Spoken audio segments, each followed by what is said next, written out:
So, YouTube family, Louis Riddick spoke on a situation with ESPN, and he exposed a lot about the Cleveland Browns, something that I've been knowing for a while, something that I've been telling y'all. Look, I'm going to give you clips and receipts. You know what we do here when we do the edit videos, but Louis Riddick expounded upon this new theatrics, how ESPN is saying everything. Shedeur Sanders will start. Shedeur Sanders might take over the job. Remember, this is the same ESPN that sabotaged Shedeur for over 3 years. You know, they were on Shedeur's tips when he was at Jackson State, but father went to Colorado. Next thing you know, the negative hit pieces came from one main network. Of course, Fox Sports did it, NBC, all these independent journalists stuck the code. A lot of Mayos were telling us they didn't like us without really saying it. Don't let that go over your head. But ESPN, I've been showing you proof after proof, especially Paul Feinbaum, when we exposed him to be a liar, what he was saying about Deion Sanders. And all of a sudden, now ESPN, the one coming to save the day. They always do it like that. We're going to bring receipts, but let's hit that theme song one time. I've been broke so many times, I don't know what to believe. Mama say it's my fault, I wear my heart on my sleeve. Niggas bless up on my...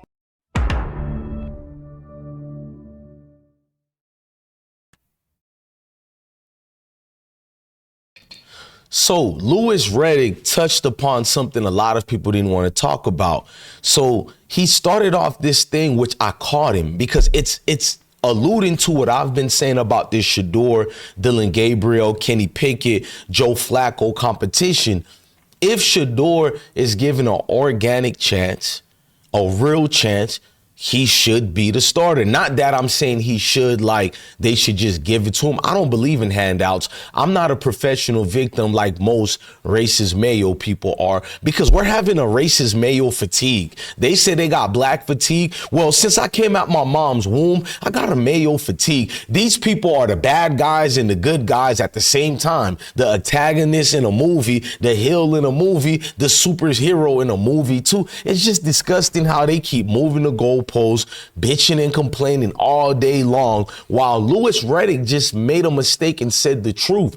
Don't fall for the ESPN narrative, because the big if is a reality that he knows what we knows. Why would Louis Riddick say this right here? Pay attention, guys. It's not ridiculous as long as they are able to. And I heard Dan Graziano talking about this morning earlier on ESPN radio. Yeah, I listen to it when I'm in my car in the morning. It's all, as long as they can get him enough reps. And it sounds like Kevin Stefanski is aware of the fact that in order to create a real quarterback competition, he has to kind of change some things in terms of the way he divvies out reps during the preseason and during the offseason. If he can compete with Dillon Gabriel, if he can compete with Joe Flacco, he can compete with Kenny Pickett, there's a very good chance that if this is an organic competition with the level playing field, he could be your starter week one. No question about it. Notice what Louis Riddick said. He said two main points. First of all, if it's organic, alluding to the part that he doesn't believe the Browns are going to give Shedeur a real chance, just like I have. This is an expert right here, guys. Former executive in the NFL. Cerebral mindset. He should have been get a general manager's job, but it is the race aspect. So how on God's earth does Louis Riddick does not have a GM job already, and we seen all these other trash guys get a job? Because you can't have an intelligent brother like Louis Riddick in there. He's going to expose too much. I'm already mad he works for the watered down ESPN, but why would he utter the words out if given an organic chance? And why would you utilize that word like that? Pay attention, because you're going to say I'm doing too much, but debunk what I just said. Why would Louis Riddick use if he gets an organic chance? Because he knows with the Cleveland Browns, everything we just seen with the collusion with the NFL owners and teams, all the lies with the fake aficionado experts he has to work with. You don't think an intelligent brother like Louis Riddick doesn't see the dumb idiots he got to work with at ESPN? The goddamn idiots he has to sit beside and pretend they're not just fucking idiots yapping away. He has to actually pretend every day he works with competent individuals and not weirdos who get up every day to say anything like Stephen A. Smith, etc. So-called NFL draft analysts, and they are not expert at anything because he sees what I see, bro.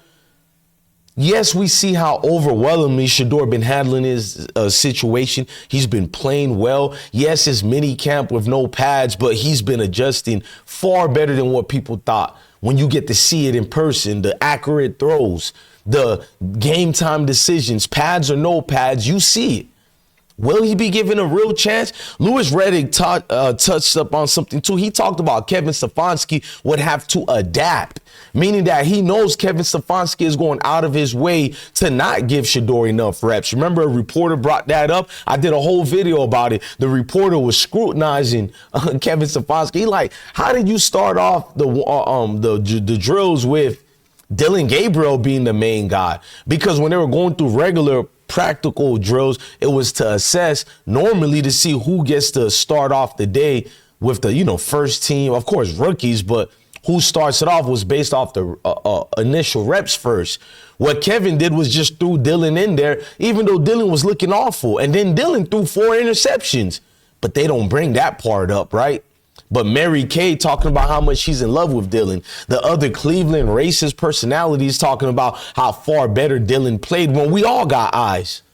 Then Louis Riddick said something like this right here. Shedeur Sanders showed us all exactly what we expected to see. A young man who's tremendously poised, he's accurate, he has enough athletic ability to throw the football outside the pocket, and most importantly, he can put a lot of velocity on the football when need be, depending upon what the route calls for. He was accurate at all 3 levels. He threw to a tremendous group of wide receivers headlined by Travis Hunter, who didn't take part in the individual drills, but he did run all of the routes for Shedeur during his workout, and he showed you his one-of-one type of fluidity, deep speed, hand-eye coordination, and just overall athleticism. And it's no wonder why he won the Heisman Trophy. Thank you, Mr. Riddick. Mr. Riddick has been a constant professional throughout being blackballed through the NFL, because he is being blackballed.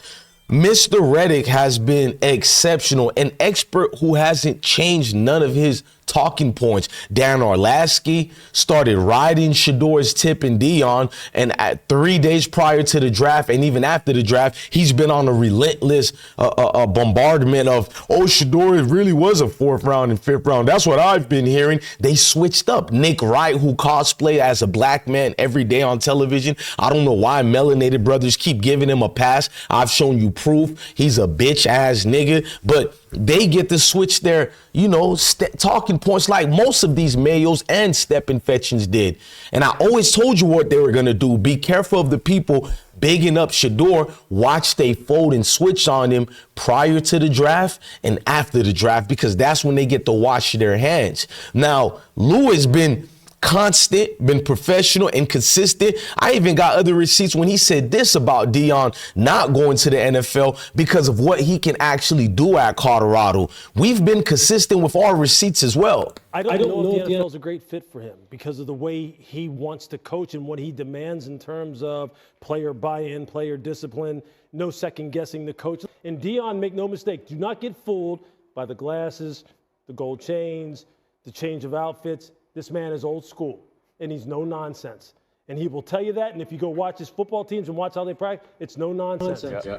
But I don't know if he wants to deal with the NFL right now. I don't know. Did you hear what he said? Like, he threw a shot at his ESPN colleagues and other Mayo journalists who seems to be obsessed when we wear gold chains or a watch. Meanwhile, I showed you pictures of Jackson Dart and his chain. Right? He had a nice chain, by the way. I ain't no hater. But where was the media to talk about Jackson Dart and his diamond-studded chain, right? Diamond-studded chain. Look nice, filthy nice. There was no outrage. A brother can't wear anything that makes them want to use the word we're thugs, criminals, or whatever. But Louis Riddick knows the games that's going on. He's the smartest guy on national TV. Definitely the smartest guy in the room on ESPN. Don't tell me about these other idiots. I've been disproving them since I've been doing this. Years and years and years and years. You don't pay attention to it, but I'm paying attention to guys like Louis Riddick. I want you guys to pay attention to guys like Louis Riddick, because we're not falling in love with this ESPN crap of Shedeur might start, but we know where that's starting from. And we know you guys are the ones who built him up to make him have a fall down bigger than life and then try to come back and swoop in to pick him up all over again. We know your narrative, ESPN. Shout out to Louis Riddick, man. My guy, we don't believe in the Cleveland Browns are going to give him an organic chance. I don't believe it. That's the whole point I've been telling you guys. Like, yes, we see all the things here. Of course, we know Shedeur could potentially become the #1 quarterback for the Cleveland Browns. But the problem is if they give him a chance. And that's a big if. Look, man, I'm your guy, DJ Bless, one, the best one. Love your family, love your kids, and stay blessed. Never forget when I tell y'all, this is always going to be bigger than football and deeper than football.